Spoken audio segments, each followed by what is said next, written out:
Hola a todos y a todas y buenas tardes o buenos días para todos aquellos que nos seguís desde Latinoamérica. Ya vamos viendo por el chat que hay gente desde México. Nosotros nos encontramos en España y entiendo que habrá gente de muchos más países. En nombre de Shifta, quiero daros la bienvenida y agradeceros que os hayáis apuntado y estéis aquí conectados en directo a este webinar en formato de mesa redonda que hemos organizado para saber cómo está el estado del UX Writing y el Content Design. Hoy contamos con algunos de los profes del posgrado que ofrecemos desde Shifta y que empezará justo en 3 semanas, una cosita así, empezaremos. Entonces, tenemos el placer de tener a Elena Felipe, que es la directora de este posgrado, y luego tenemos también a Patricia, a Marc y a Mario. Entonces, todos ellos nos van a dar su opinión sobre el UX Writing, cómo está ahora y los nuevos desafíos que se presentan, sobre todo con todo el tema de la inteligencia artificial. Entonces, quería recordaros que si vais teniendo preguntas, podéis irlas haciendo a través del chat y luego las responderemos en directo.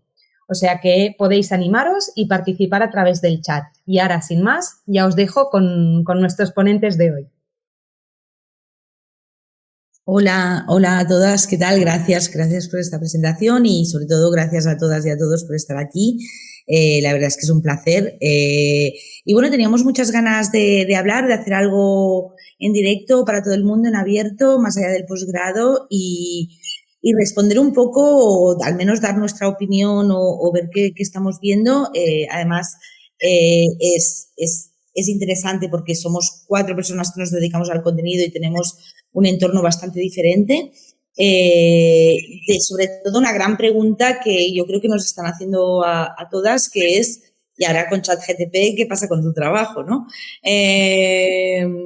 ¿Nos vamos a quedar sin trabajo? No. Ya os hago spoiler, no. Va a ser mejor nuestro trabajo, o sea, todo bien. Ahora ya podemos cerrar. Y bueno, la idea es que esto sea un poco una charla. Nos hemos preparado un medio guión. Pero bueno, sobre todo luego responder preguntas y lo que queráis. Tenemos una horita para no hacerlo eterno. Nosotros podríamos estar 24 horas hablando de este tema, ha casi sucedido. Así que bueno, vamos a ello. Primero presentémonos un poco. Patricia, ¿quieres empezar tú? Empiezo. Bueno, bienvenidos a todos y a todas. Muchísimas gracias por la gran acogida que ha tenido la sesión de hoy. Bueno, yo soy Patricia, vivo en Barcelona, trabajo en King, la empresa de videojuegos, que seguramente conozcáis por Candy Crush, que es uno de los videojuegos más famosos.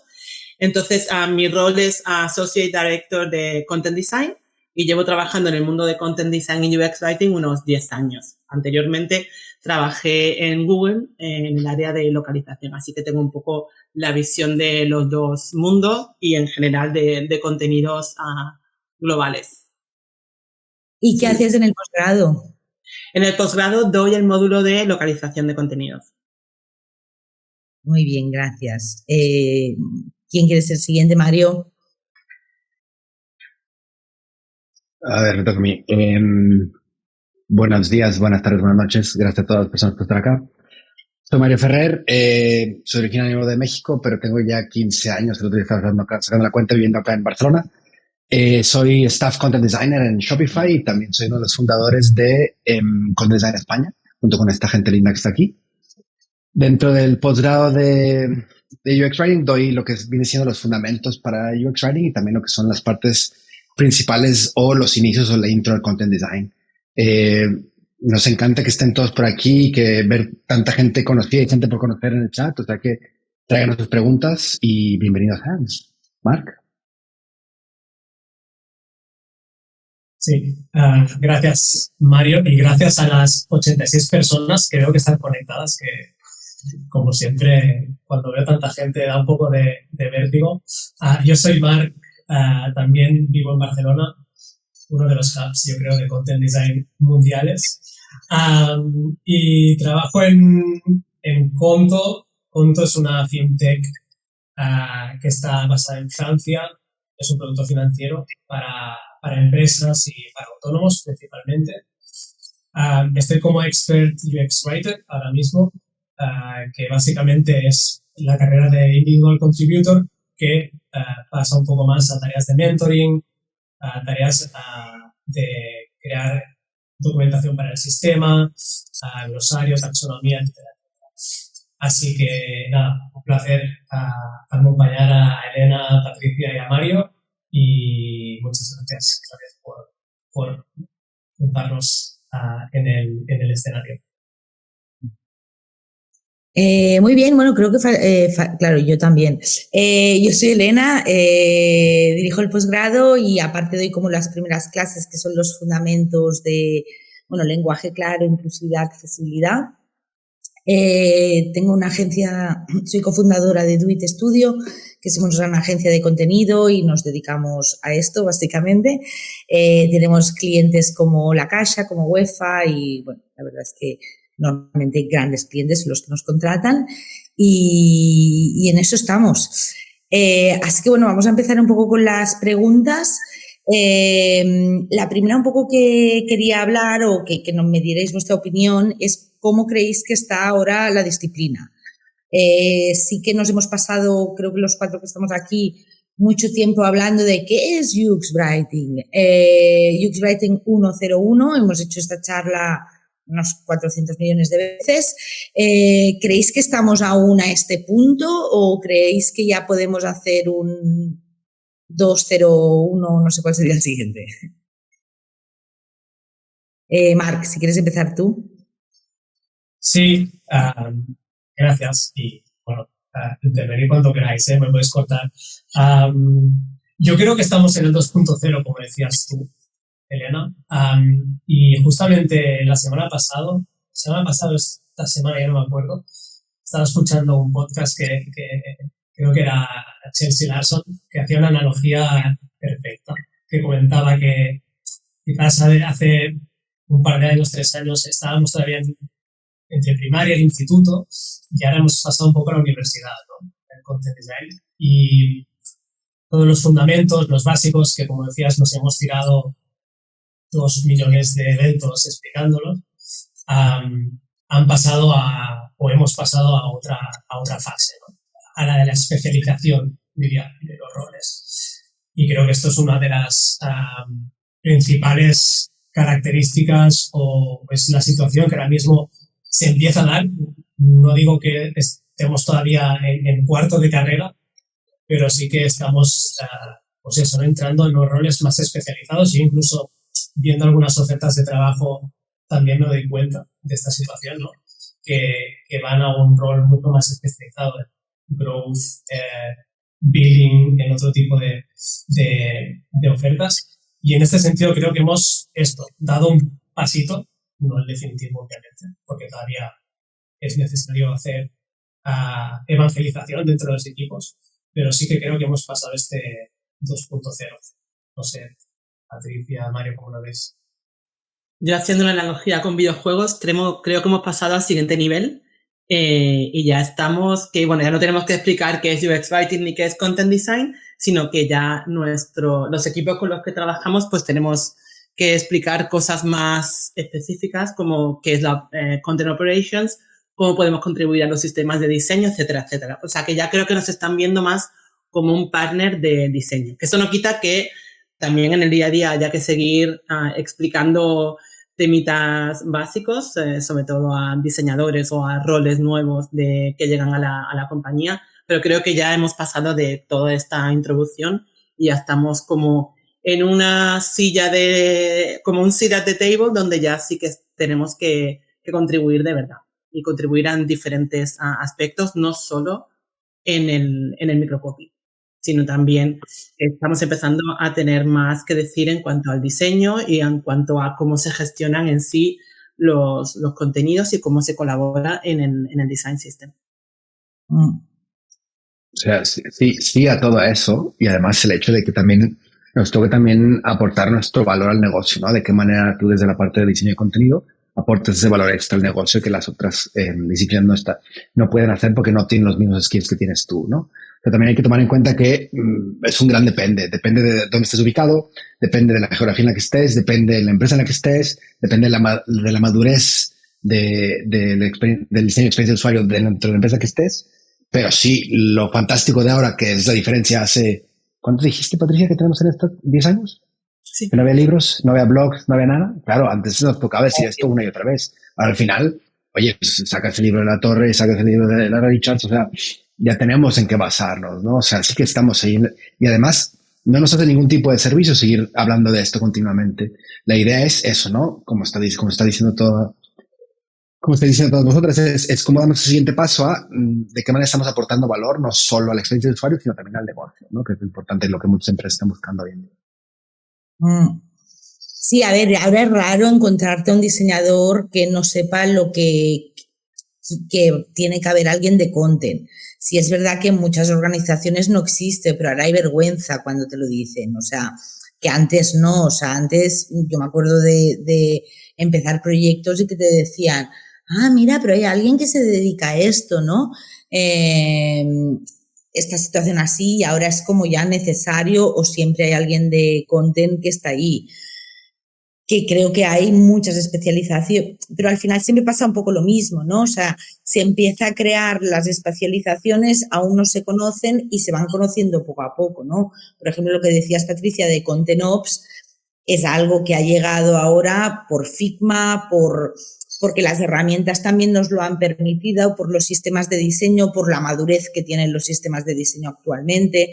Entonces, como que van saliendo nuevas necesidades, ¿no? Y porque las empresas se dan cuenta que tienen que internacionalizarse y una de las formas es ofrecer sus contenidos en diferentes idiomas. Entonces, cuando se enfrentan a cómo lo hacemos, cómo se monta este proceso, cómo se monta todo el framework, es cuando dicen, vale, no solo necesitamos content designers, sino que necesitamos gente de contenido que sepa cómo funciona toda la operativa a nivel de herramientas, de procesos, de roles, flujos de trabajo, etcétera. Y luego quería comentar aquí una pregunta que he visto de Valeria Tenaya, que me parece como muy interesante, que decía cuesta bastante encontrar puestos de UX Writer o Content. Las ofertas que antes había con las que hay ahora, a mí me parece que en realidad, o sea, al menos la sensación que yo tengo, bueno, y hace 10 años empezamos la agencia, Marta y yo, ahora somos 30 personas en Duit. Entonces, bueno, yo creo que sí que cada vez más, o al menos no sé vosotros qué pensáis, yo tengo la sensación que cada vez hay más ofertas de esto, a pesar de que inteligencia artificial está subiendo, y sí que a veces esto yo lo hago con ChatGPT, pero justo ahora estamos en un momento que aún no, pero antes era, esto lo escribe mi prima también, ¿sabes? Más ofertas, pero sobre todo cuando lees los job descriptions, realmente saben lo que están buscando. Porque antes tú la leías y decías, vale, este hiring manager no sabe lo que quiere. Pero ahora es como, vale, ahora sí saben lo que quieren, entienden lo que es el rol, entienden lo que pueden ofrecer, etcétera. Entonces, para mí en eso lo veo que estamos bastante mejor que hace unos años. Y perdona, Patricia, mucho del mercado, ¿no? A ver. Perdona. No, sí, adelante, sí. Mario. No, que me iba un poco a relacionar también con candidatos y candidatas. Cuando recibes portfolios, cuando recibes experiencia, ya ves que hay cierta madurez, ¿no? Porque anteriormente veíamos muchos portfolios que mezclaban content design con copywriting o brand copywriting, etc. Y ahora ya hay como mucha identificación de estas personas que saben lo que quieren hacer, que quieren diseñar el producto con palabras y que se identifican como content designers o UX writers con consciencia. Y antes parece que esta consciencia no estaba. Disculpe, María, que te he cortado. No. Tú diste permiso de interrumpirnos. Además, estamos siendo muy civilizados. Esto que estáis viendo aquí no es lo que pasa, ¿eh? Siempre estamos hablando en una mesa redonda y estamos unos hablando encima de otros. Entonces, estoy feliz que todo el mundo pueda terminar sus frases, o sea que no te preocupes. Sí, es raro, por eso te digo. Al final es eso, ¿no? Es una charla entre amigas. Sí, yo también lo que pienso es que también depende mucho de la ubicación, ¿no? Depende del mercado en el que estés y también depende del sector en el que estés, ¿no? O sea, hay sectores que estamos viendo que tienen un boom gigantesco y sobre todo durante el tema de COVID tuvieron un boom enorme Que claro, pero no solo ha sido un problema con UX Writing, ha sido un problema también con diseño, con research, que ahora están las cosas un poco raras, ¿no? O sea, lo hablaba hace un par de semanas en el podcast con Carolina, ¿no? Estamos pasando por un bache, ¿no? Es como una fase que nos estamos todos un poco reacomodando. Entonces, claro, depende cómo lo compares, ¿no? Si lo comparas con hace 10 años, te diría, wow, ahora es fantástico ser UX Writer, ¿no? Porque claro, si lo comparas con hace 2 años, claro, está un poco más bajo que antes. Entonces, depende desde qué perspectiva lo veas, depende desde qué time frame le veas y también depende desde dónde estés ubicado, ¿no? Y la industria a la que te estés dedicando.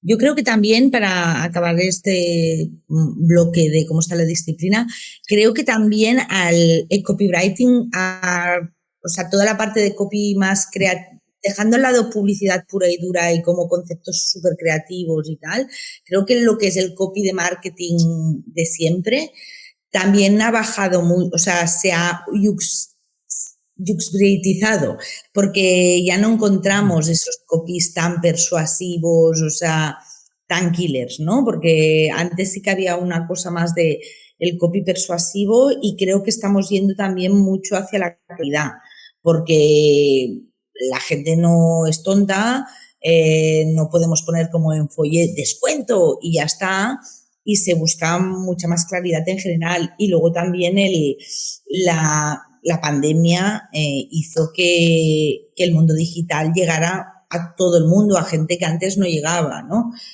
Por ejemplo, bancos, ¿no? Pues la experiencia online ahora casi se obliga, ¿no?, al cliente a pasar al tema online.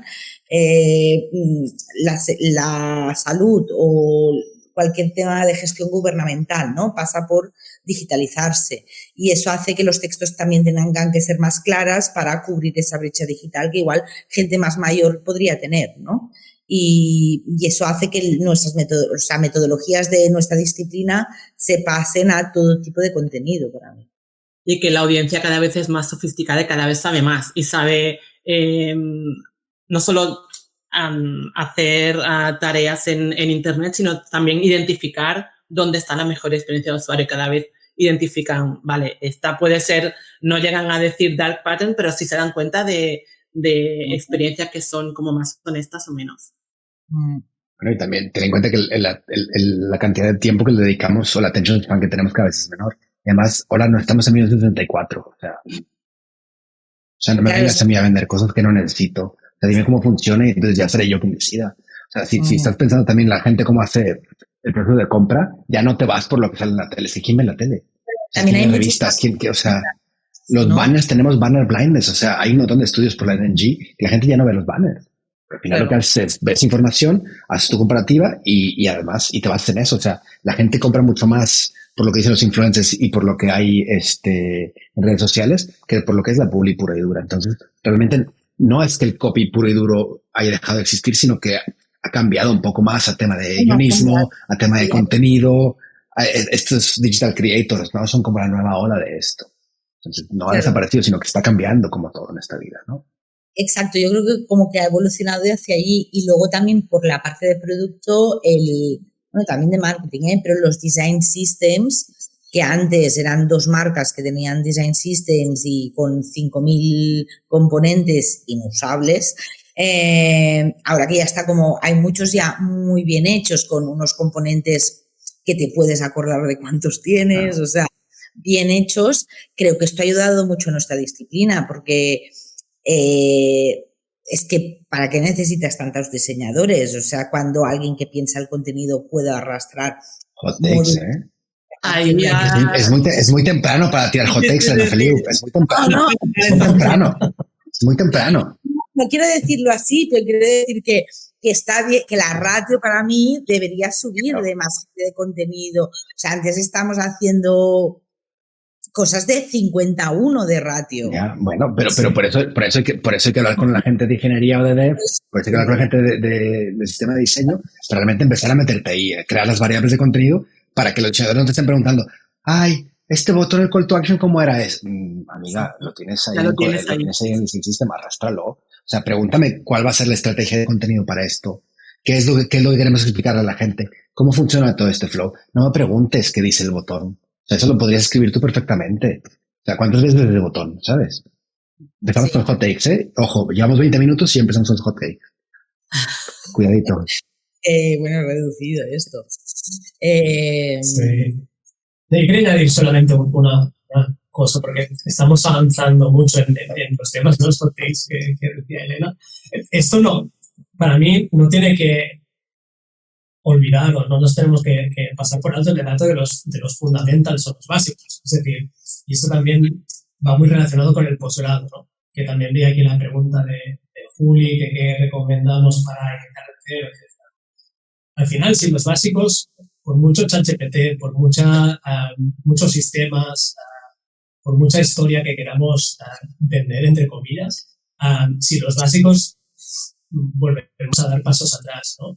Y también es la sensación esta de, que al principio comentaba Elena, el texto que genera ChatGPT se puede identificar claramente que ha estado generado por ChatGPT todavía, ¿no? En este sentido, si no nos metemos en nivel más estratégico, en saber cuáles son las necesidades de nuestro negocio, las necesidades de nuestros usuarios, montamos una estrategia de contenido relacionadas, diseñamos información, diseñamos contenido, no va a haber ningún ChatGPT que nos pueda solucionar estos básicos.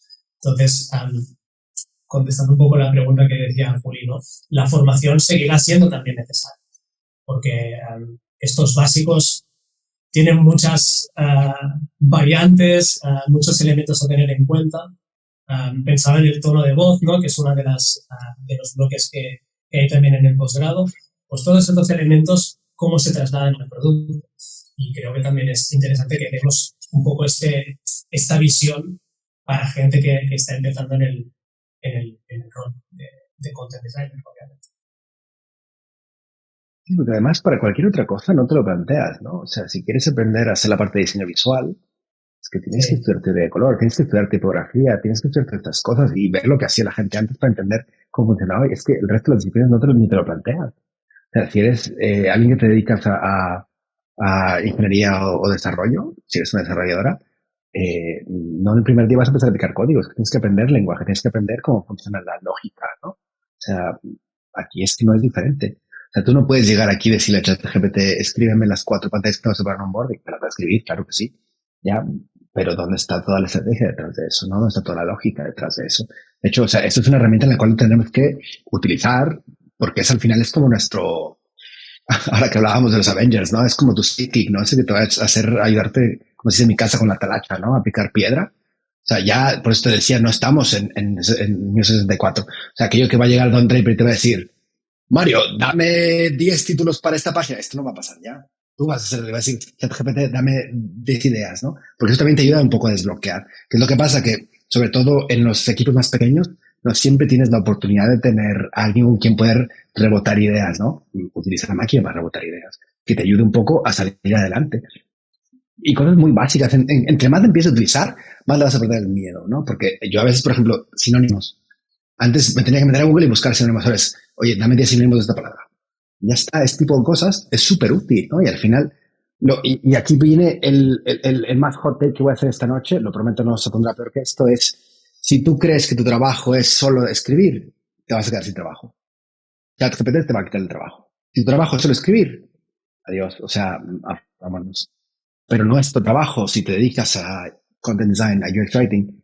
La parte de escribir es, siempre lo decimos en clase, no es el último 20% de tu trabajo. De todo el 80%, todo el resto del iceberg que no se ve, research, es pruebas, es prototipado. Hay un montón de trabajo detrás que hasta el día de hoy ChatGPT no puede hacer. Entonces, si tú crees que el trabajo es solo escribir, entonces sí, te vas a quedar en trabajo.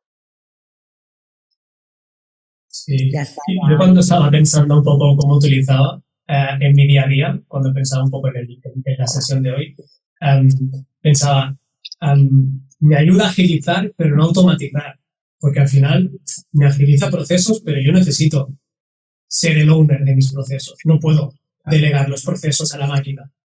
Por lo tanto, cuando tengo muy claros mis procesos, cuando tengo clara mi estrategia, entonces sí, como decías tú, ¿no? Proofreading, ideas para localizar que después pueda saber para extensión de texto lo que me puede ocupar y después pasarlo a Localization Specialist, obviamente. pero todo este tipo de procesos no los hace la inteligencia artificial. O sea, tengo que tenerlo muy claro, porque decía esto, ¿no? O sea, yo creo que lo próximo que debemos hacer, y sobre todo las personas que están en esta primera fase, tener un rol más estratégico, pensar mucho más de manera estratégica y que ChatGPT, Gemini o lo que utilicen sea herramienta, pero no sea el objetivo o sea la solución al problema que tiene el usuario, porque no te da más solución. Y además ChatGPT te da al principio unos outputs que son como muy genéricos, que valen para cualquier empresa, para cualquier rol. O sea, es tu trabajo el educar y realmente guiar a la herramienta para que te dé el output que tú necesitas. Y totalmente de acuerdo con que si piensas que tu rol solamente es escribir, pues igual en un futuro ChatGPT lo hará y tendrás un gran, enemigo, pero al final son muchos más tareas y skills las que tiene un content designer que ChatGPT todavía no puede hacer. Y además, no nos engañemos, o sea, realmente, si tú te piensas, o sea, todo lo que son los large language models y todo lo que es la inteligencia artificial, al menos a nivel texto, o sea, realmente la manera en la que tú estás picando código ahora es a través de palabras. Y, hola, ¿quién mejor entender cómo funciona el lenguaje? Para estructurar el lenguaje, para estructurar. O sea, yo me dedico trabajando con los ingenieros, a explicarles cómo escribir para que el output que reciben de esos prompts sean mejores. Porque yo sé cómo estructurar un texto para que esto me escupa la cosa que yo necesito.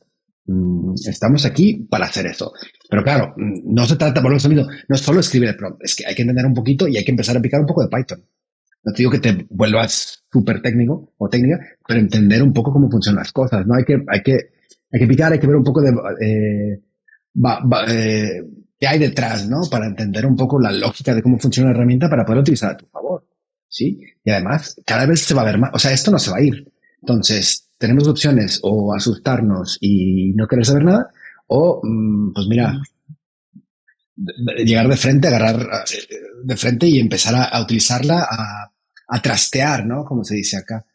Y conseguir que realmente te ayude, ¿no? Que te saque trabajo, porque al final nos engañemos. O sea, si antes lo que te tardaba hacerte en una hora, lo puedes hacer ahora en 20 minutos, hombre, pues tienes 40 minutos para hacer estrategia, 40 minutos para trabajar más, o 40 minutos para salirte a que te dé el sol. Sí. Que tampoco está mal. O sea, que la máquina trabaja por ti. Una cosa que quería aumentar, poniéndome mi sombrero de localization, la traducción automática ha existido desde hace muchísimos años y la industria no se ha visto afectada por la traducción automática. Todavía hay una industria muy potente en la localización de contenidos. Así que, nada, ahí lo dejo. Sí, o sea, yo creo que lo mismo, o sea, de momento nosotras obviamente pues lo estamos, pero es que es como una herramienta más, o sea, hay que introducirlo y es muy guay, o sea, yo tengo mucha la sensación de todo esto es campo, ¿no? O sea, como que aún no sabemos lo que va a pasar, de cómo lo vamos a aplicar y es muy guay, tenemos mucha suerte de estar en ese momento porque es un poco como cuando empezó, o sea, hay gente que se está dedicando a hacer copy de producto, ¿no? Y vimos que aquí había como unas bases, este tipo de cosas. Y entonces, lo mismo va a pasar con cómo integramos la inteligencia artificial en nuestros flujos. Y además es mucho mejor si nosotras mismas definimos cómo queremos usar la inteligencia artificial antes de que lo decida el CEO, el CMO, CTO, etcétera, etcétera. Claro. Y ojo, va a haber compañías, perdona, porque si no luego se me olvida, después vas tú. Va a haber compañías que van a pensar que una inteligencia artificial puede hacer el trabajo de una persona que hace content design. Vale, esto no te estoy diciendo que no vaya a pasar, va a pasar. Pero ¿qué es lo que va a pasar? Que después cuando ven el resultado, cuando la gente no entienda el contenido, cuando la gente no sepa qué es lo que tiene que hacer, ¿qué va a pasar? Pues la gente va a empezar a contratar con soporte y eso te sube los costes. No digo que vaya a pasar mañana, pero larga es un problema. Y necesitas un rol especializado que pueda entrenar a ChatGPT. No lo puede hacer cualquier otro rol. Aquí está el tema. Que al final venía lo del 2.0 también por aquí, que es un 2.0 porque seguiremos picando la puerta. Antes eran developers de mobile o frontend y ahora serán los data scientists a que iremos a llamar a su puerta a molestar entre muchas comillas y decirles, oye, soy content designer y te puedo ayudar a que el output de tu máquina sea mejor, porque yo entiendo cómo se jerarquiza la información, sé el tono de voz que tiene el producto de esta compañía, conozco al usuario y por lo tanto puedo ser tu amigo en este proceso de entrenar la máquina. Y como decía Mario, no escribir los números, pero esto al final es lo que venimos haciendo principalmente con ingenieros desde hace 10 años, que es cuando nadie nos invitaba a su mesa, algunos íbamos y decíamos, oye, yo creo que te puede ser útil aquí para que esto funcione mejor. Empezamos con los diseñadores y diseñadoras, después con los developers y ahora será con los data scientists, pero al final es lo mismo que veníamos haciendo, pero adaptándonos al contexto que vendrá. Sí que es verdad que también, y para dar, o sea, no es que todo sea aquí maravilloso, sí que vamos a ser realistas también, y es algo que, por ejemplo, en las clases, ahora estos días que estoy haciendo el máster presencial y tal, digo constantemente, es un poco lo que dice Mario, si tu trabajo es escribir, obviamente, o sea, a mí me sustituye tareas más de junior de, no sé, hazme 10 versiones de esto, ajustalo a estos caracteres, o sea, lo que es el final en sí, más cuando entrenas bien al chat y le das tus manuales y escribe con tu marca y le das ejemplos y lo hace con tu... Todo, o sea, todo esto sí. De hecho, lo que incentivamos mucho es aquí se van a quedar los que piensan, porque esto sí que no te lo hace la máquina. El decir, ¿cuál es el error que más está saltando ahora? Vamos a revisar los mensajes de error si realmente o los estamos previendo o no. ¿Dónde el usuario se queda más atascado? Vamos a ver si podemos ofrecer una solución de diseño, ¿no? Esto sí que no te lo puede hacer la máquina. Entonces, ChatGPT no lo sabe, solo lo saben las personas que trabajan en la organización. Exacto, creo que gente que antes igual estaba en el sector, que eran más lingüistas o un copy refinement puro y duro, creo que va a destacar más las personas con sentido común, que piensen un poco más allá, que conozcan los fundamentos, que entiendan cuáles son los, ¿no?, patrones de contenido que hay que como revisarlos. Esto sí, que creo que va a ser el diferencial. Y el saber filtrar, como dice Ana. Sí, y además no nos engañemos que nadie sabe nada. O sea, esto está empezando y estamos como en la punta de la danza, ¿no? O sea, mañana esto está cambiando cada día y la gente que está súper metida en esto también está aprendiendo. Entonces, todavía no hay gente experta en esto, ¿no? O sea, se está formando, pero es que esto va cambiando tan rápido que no podemos seguir el paso. Claro, perdón, Gidi, que hace como 3 semanas estuve en una conferencia en Berlín que hablaba sobre inteligencia artificial aplicada al diseño de experiencia de usuario. Era como la primera conferencia a la que yo he ido en la que se habla de AI, pero en UX. Y la verdad que era muy interesante porque la gente estaba como probando cómo integrar a la inteligencia artificial en el proceso de design thinking. Y había un chico que, por ejemplo, nos pasó una herramienta que él ha creado como un prompt generator para que el output sea más adecuado a la marca, etc. Ahora os lo paso por el chat porque era súper curioso. O sea, que empezamos a ver muchísimos ejemplos de researchers que usan inteligencia artificial para el análisis de todo lo que es el feedback y los datos de los usuarios, y también ver en qué partes de todo el proceso de design thinking se puede usar inteligencia artificial para optimizar y para realmente ir más rápido.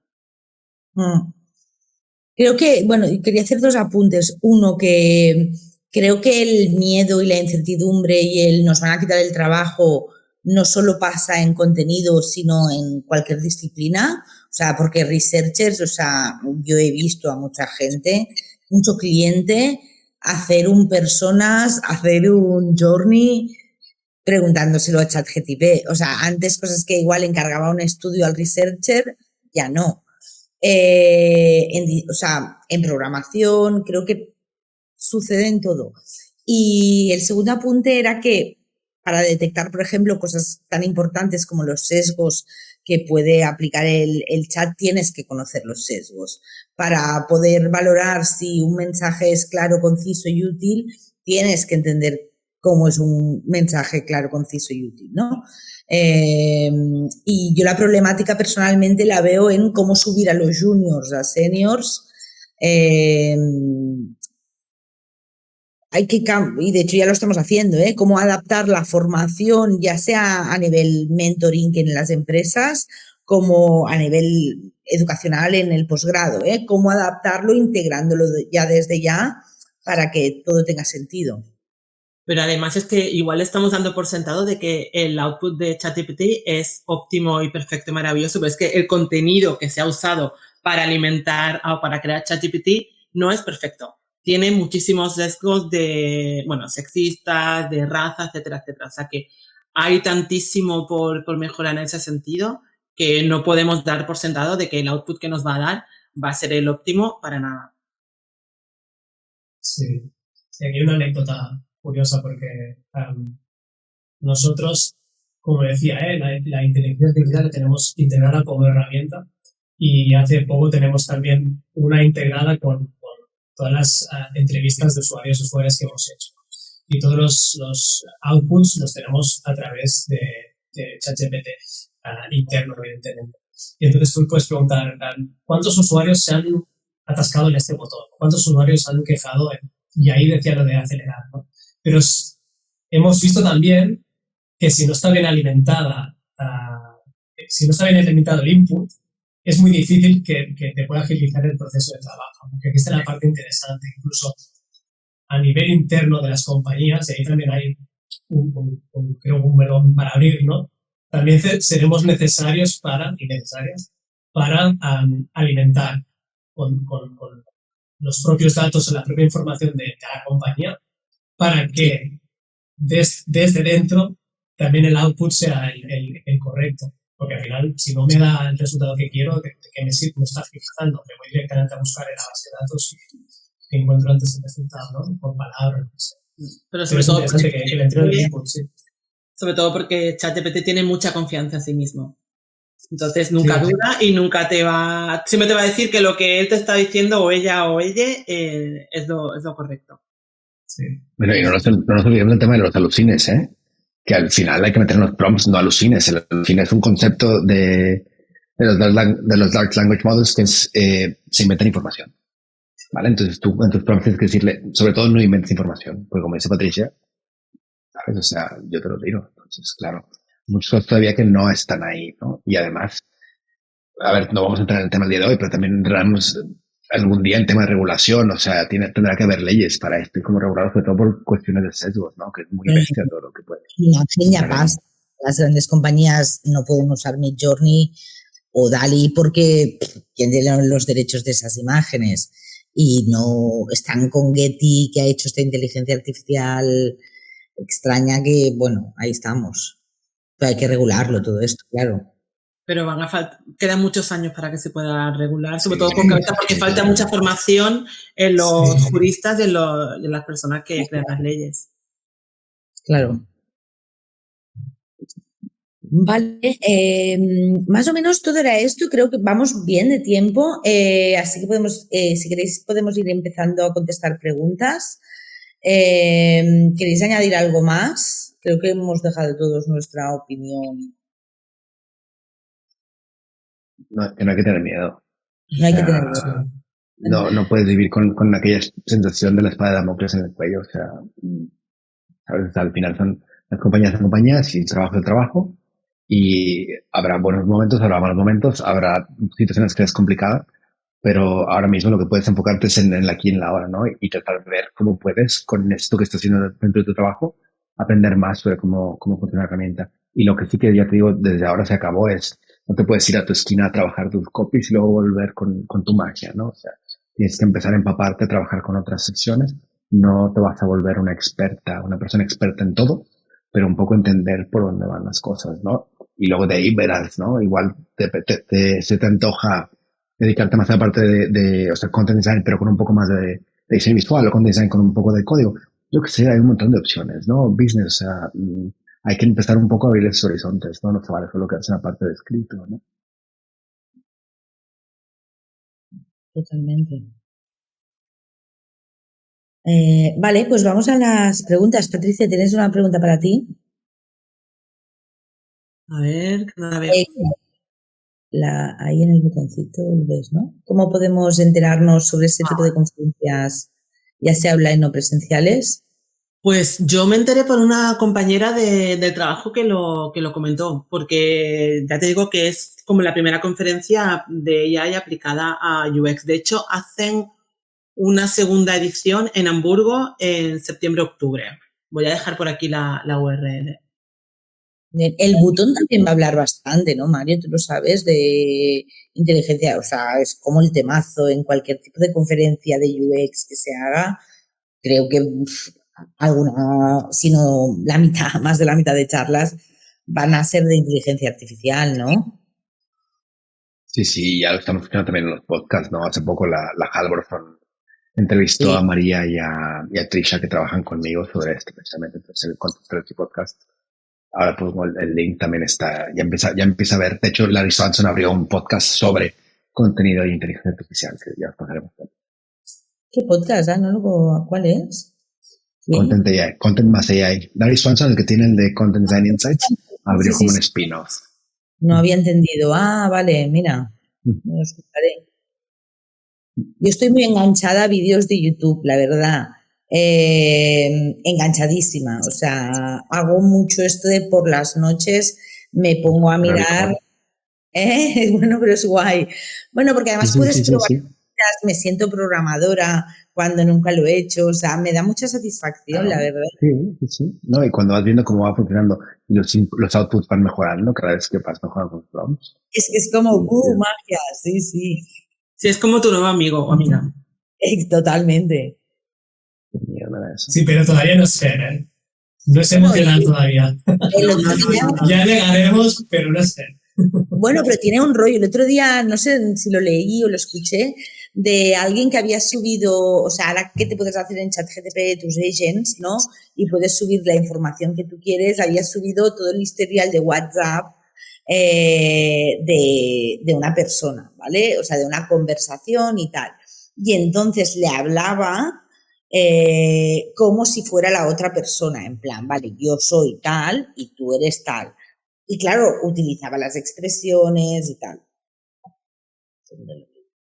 O sea, que sí que tiene un punto que al final le puedes llegar a entrenar. Claro, no tendrá la emoción, pero simulemos. Bueno. Vale, más preguntas. Compendio de prompts o tips básicos. Pues voy a pasar esta guía que igual sirve.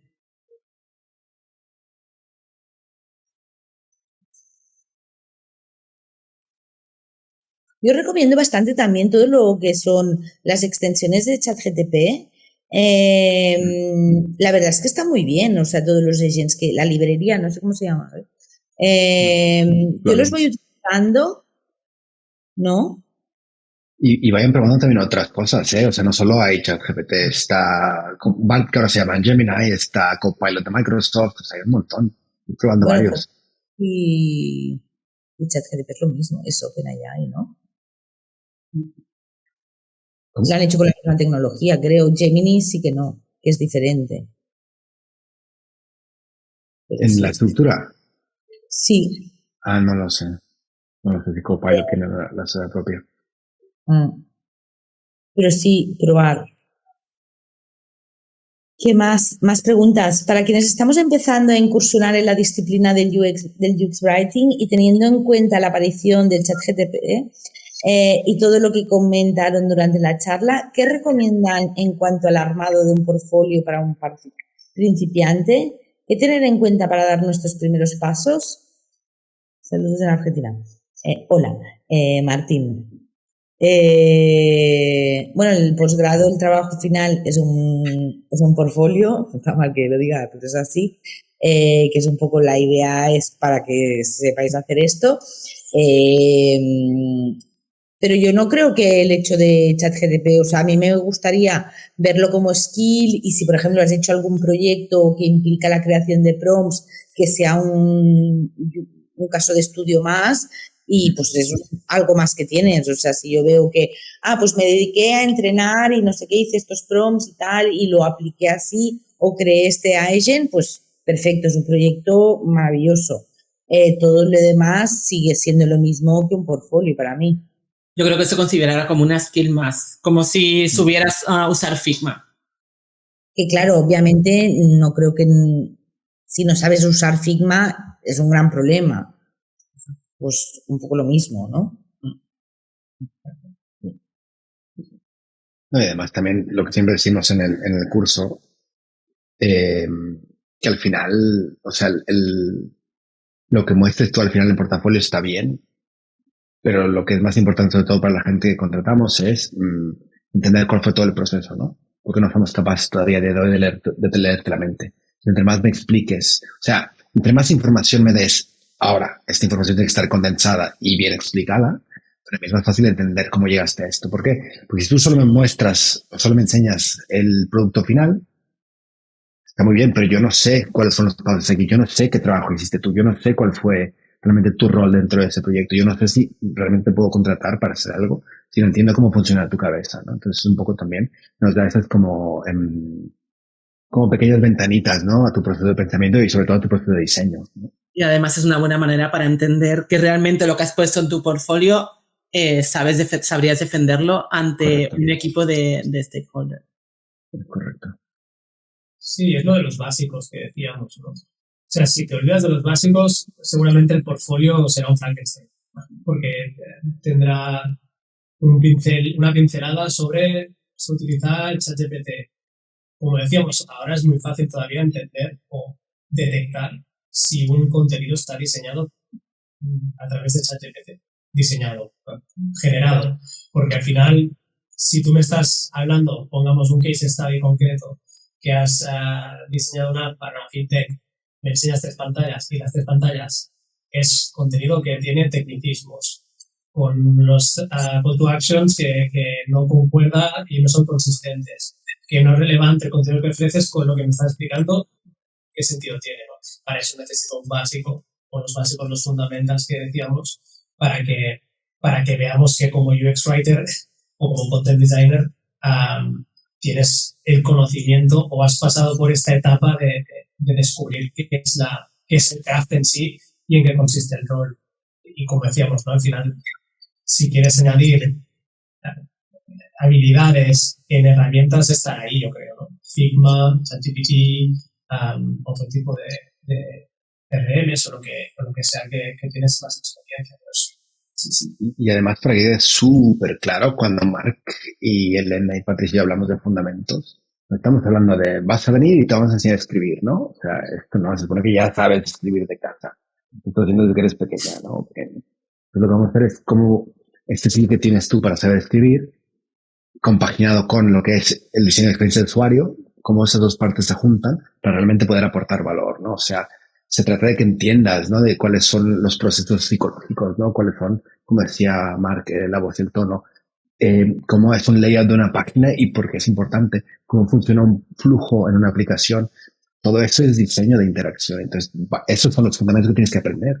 Lo que es diseño de UX, que realmente después la parte de escritura es lo que lo vas a aplicar para realmente poder dedicarte a esto, ¿no? No es aprender a escribir o yo ya estoy escribiendo y ya está.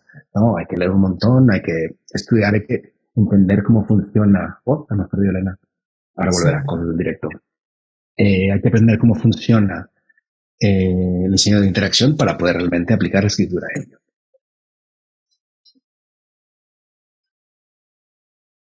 A ver, seguimos a la siguiente pregunta. Aquí tenemos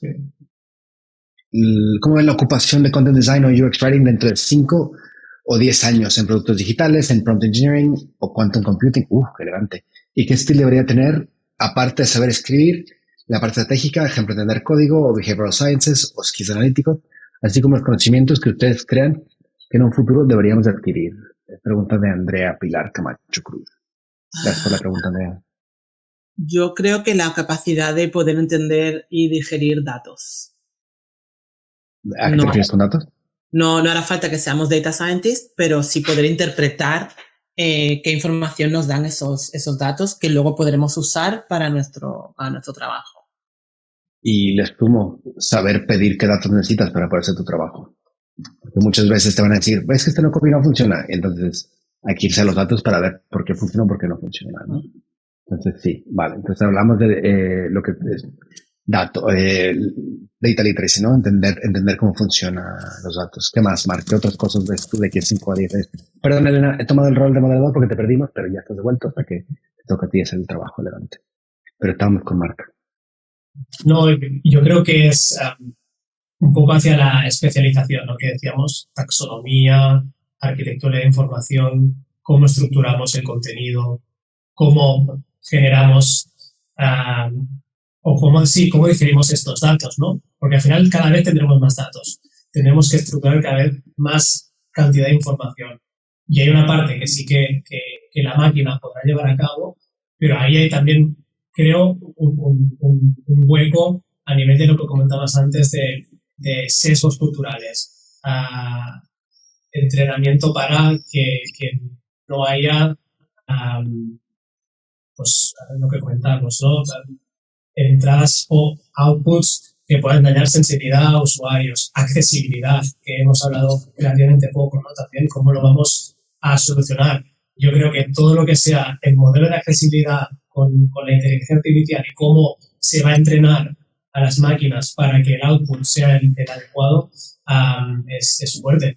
Siempre sacamos este dato, ¿no? El 90% de los usuarios no tienen, o hay un 10%, podremos decir, un 10% de los usuarios tienen algún impedimento, ¿no? Cuando están interactuando con el producto, pues una cifra muy importante. Calculemos 9 millones de personas, pues ¿cuándo van a ser? Hay 1 millón que está todavía en esta situación. Por lo tanto, sí que creo que ahí también hay un campo que podemos, yo creo que es muy interesante que podamos investigar y que sigamos un poco como hemos hecho los últimos años, pero ahora ya a través de cómo alimentar esta base de datos para evitarse. Y además también tenemos que recordar que el nivel de alfabetización o literacy level es bastante más bajo de lo que pensamos. Entonces, por eso siempre tenemos que intentar que la comunicación del producto digital o del servicio sea lo más claro posible, porque tenemos que llegar a una audiencia que no tiene tiempo, ni tiene la atención, ni las ganas de realmente pensar qué es lo que tiene que hacer cuando llega a nuestra web o a nuestra app. Correcto.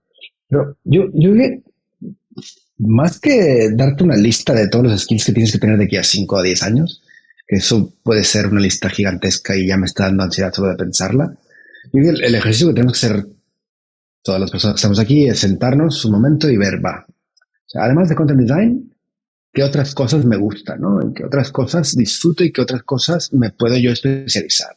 ¿Por qué? Porque, como decía mi abuela, ¿no? El que mucho abarca, poco aprieta. Entonces, diseño es enorme, ¿no? Entonces, bueno, ¿te gusta la parte visual? Bueno, pues entonces dedícate más a la parte de diseño de producto. No te digo que te pongas a diseñar las pantallas, pero entiende un poco más de cómo va eso, ¿no? Si te gusta más la parte de técnica, pues hay un montón de cosas, sistema de diseño, lo que se llama taxonomía, arquitectura de la información. Si te gusta más la parte de research, pues también, o sea, más que tengas una super mega larga lista que va a ser interminable y que no vas a poder hacerlo todo, es a ti que te gusta y tú cómo puedes aportar valor y dedícate a eso, ¿no? Y poco a poco, y al final es un poco hacer esto, ¿no? Estar pendiente de cuáles son los trends del mercado, qué es lo que está pasando, pero no tener esta ansiedad de tratar de estar siempre y escucharlo todo y consumirlo todo porque es imposible. Entonces, haz el ejercicio, siéntate un día, lápiz y papel y piensa qué es lo que quieres hacer contigo y con tu carrera, ¿no? Y enfócate en eso. Y lo que tienes que tener en cuenta es que esto va a ir cambiando, o sea, igual de aquí a un año esto va cambiando, pero no solo tú, sino que lo que está a nivel macro, ¿no? Entonces, tener como esa flexibilidad y esa paciencia con uno mismo de poder hacer como fluir, ¿no? Con eso. Entonces, es que la carrera profesional no es lineal. Yo empecé en el mundo de la localización hace 10 años, cambié al mundo de UX y al mundo de content design. Fue algo como orgánico que fue un poco la curiosidad lo que me llevó a probar una nueva disciplina. Había caído, no sé. Ya te tenemos de vuelta.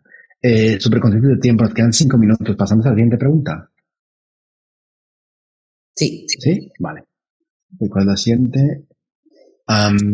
Si ya llevamos algunos años trabajando en UX Writing, es útil realizar el posgrado. Muchas gracias, de Elisa Carly. Sí. Sí, te voy a decir por qué.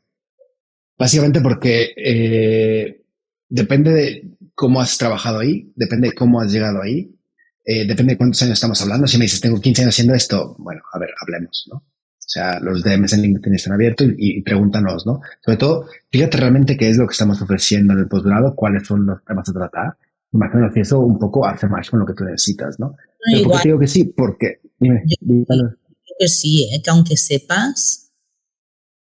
Perdón, si es... Mira, te lo voy a poner así. Yo se supone que sé y aprendo de esta gente linda todos los días. O sea, Y de los alumnos también a veces.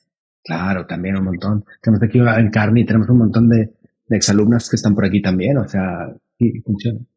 Sobre todo porque cada alumno trae una perspectiva diferente de una industria o de una empresa diferente y es como muy enriquecedor ver cómo se trabaja la disciplina en las diferentes empresas.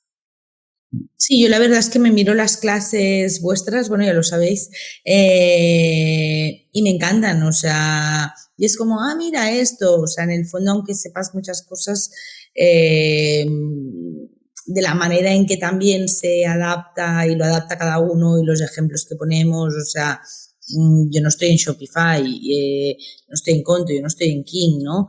Que al final, quieras o no, siempre lo adaptas a la perspectiva que uno tiene. Entonces, bueno, para mí es muy interesante. De hecho, en Duit, nosotras contratamos la mayoría de gente senior y mucha gente, en cada edición hay alguien de Duit que va haciendo el posgrado porque es como guay para ordenar ideas también, ¿sabes? Y sobre todo porque el contenido se va actualizando también. Entonces, siempre hay algo nuevo que ha salido o una perspectiva nueva que añadimos. Vale, hay aquí una pregunta de María Isabel que dice, bueno, que trabaja en un banco, el uso de ChatGPT está prohibido para evitar la fuga de información. Se quiere ver que la opción de usarlo como una herramienta. ¿Existen ejemplos de cómo entregarle lineamientos de voz y tonos para pedirle ayuda en la redacción de contenidos? Sí, bueno, esto es lo que está haciendo todas las empresas, ¿eh? O sea, al final es con el código, te haces tu propio agente con la tecnología de OpenAI, le subes los documentos que tú quieras y aquí está la magia, en cómo también subes los documentos, que igual lo que te explicáramos hoy, y esto lo vamos revisando siempre, porque igual dentro de un mes es un poco diferente, ¿no? Y entonces hay que estar como muy al día de cómo subírselo exactamente para que vaya bien. Pero ojo, tiene que ser algo interno, ¿eh? Perdón, ¿qué te dices? Yo digo que generalmente en las empresas hay como una serie de guidelines de cómo usar a ChatGPT para no introducir información confidencial de los clientes o usuarios, ni tampoco información confidencial de la empresa, de los empleados y tal.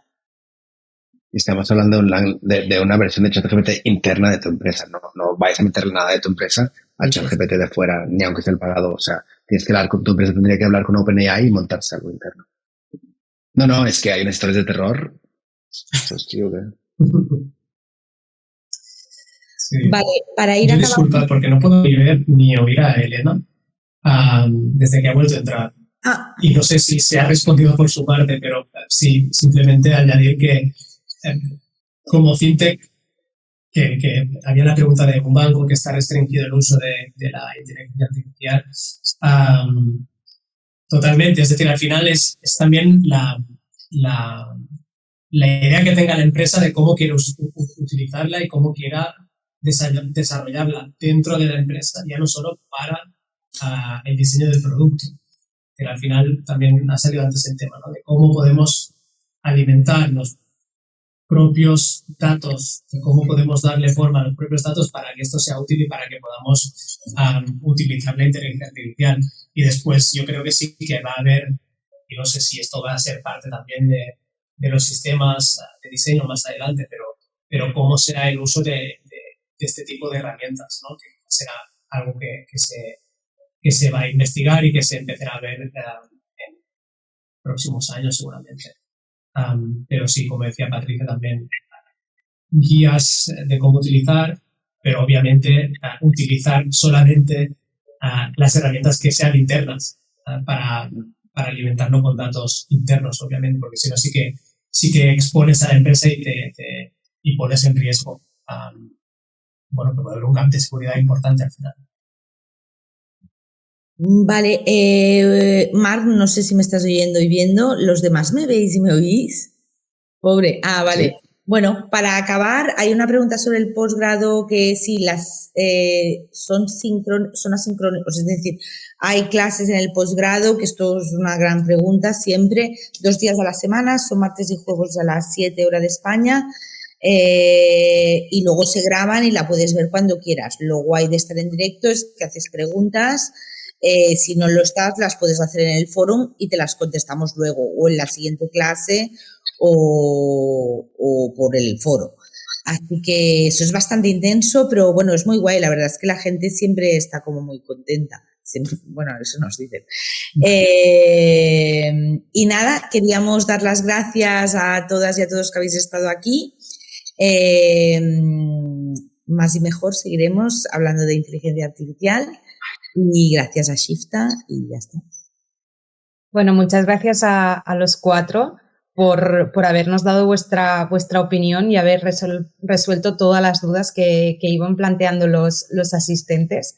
Yo creo que es bastante interesante todo lo que habéis comentado y sobre todo el no temer a las nuevas herramientas, como es el caso de la inteligencia artificial, ¿no? Sino que al final pueden ayudar a engrandecer el trabajo que se hace y a agilizarlo como bien comentabais. Bueno, pues ya os han dado las gracias, pero desde Shifta también os las damos a todos los asistentes por haber estado en directo. Por el chat antes lo habéis preguntado, pero os lo comento también así de viva voz, y es que si alguien quiere volver a verlo o se ha perdido una parte, puede volver a hacerlo, que en un par de días vamos a colgar esta charla en nuestro canal de YouTube, con lo que allí podréis verla las veces que necesitéis. Y bueno, también podéis seguirnos en esta plataforma de Crowdcast porque vamos organizando webinars de forma regular y posiblemente en algún momento hagamos algún otro que os pueda interesar que esté relacionado con la disciplina. Y sin más, para no alargarnos más, que ya es la hora y al menos en España empieza a ser tarde y la hora de cenar, os vamos a dejar a todos, nos vamos a despedir. Muchísimas gracias de nuevo y esperamos veros muy pronto o en las aulas de Shifta o en cualquier otro webinar. Gracias. Adiós. Gracias. Adiós.